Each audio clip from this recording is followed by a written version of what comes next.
Breaking news, it just came out moments ago. Hillary Clinton is proposing to scrap the ObamaCare law's Cadillac part of it. Now, it hadn't kicked in yet. This is a big, big deal. She's been speaking out against the so-called Cadillac tax and the health care plan. The move is part of a series of reforms that she's suggesting for the Affordable Care Act. When I think about reforms for Obamacare, scrapping the Cadillac tax isn't one of them. Liz Peek, FiscalTimes.com columnist, joins us now. Ed and Amy are back as well. All right, Liz. Hillary's having a tough time, no doubt about it. This might have been low-hanging fruit for her. She needs the unions to help her out. So it's not necessarily surprising, but it is kind of interesting considering how many Americans don't have Cadillac plans and won't get a break. Yeah, it's not surprising, but here's bad news for Hillary Clinton. She is not leading on this initiative. Bernie Sanders already came out against the Cadillac tax.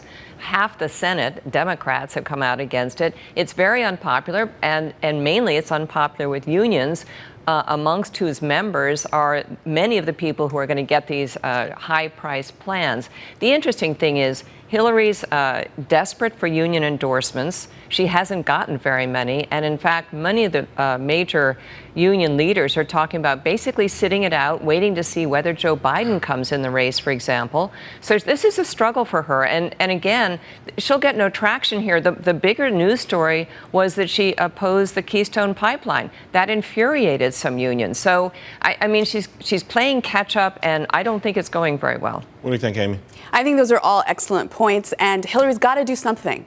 And Quinnipiac just had a poll, September 24th, it came out, that her unfavorables among Democratic voters, 55%, with only 2% of Democratic voters undecided, meaning almost all Democrats have an opinion and 55% give her a thumbs down. Does it boil down to this? I'm holding a book in my hand, guys, okay? I don't know if we can get it on there. There you go.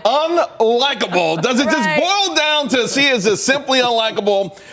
The problem with Hillary, of course, by Ed Klein. Ed, you have been all over the Clintons for a long time. I have. This is going to be a bestseller. We know this already. Thank you. From your lips to nowhere. Unlikable. I mean, does it really boil down to the fact that she is just not Bill? She's not Bill. Exactly. She does not relate. She does not evoke any sense of connection with her constituents. She's defensive.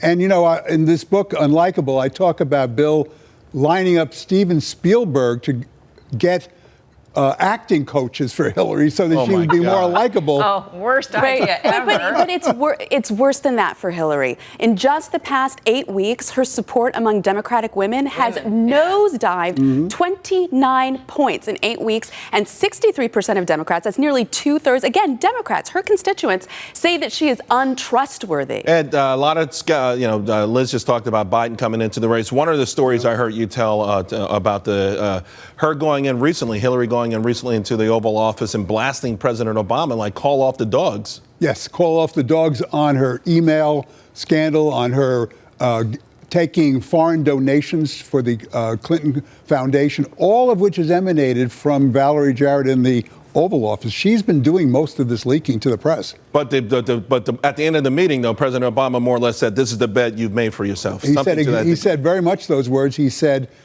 "You have created this problem for yourself, and there's nothing I can do about it now." Wow, I tell you what, that is pure greed, and we're seeing it come back. Unlikable.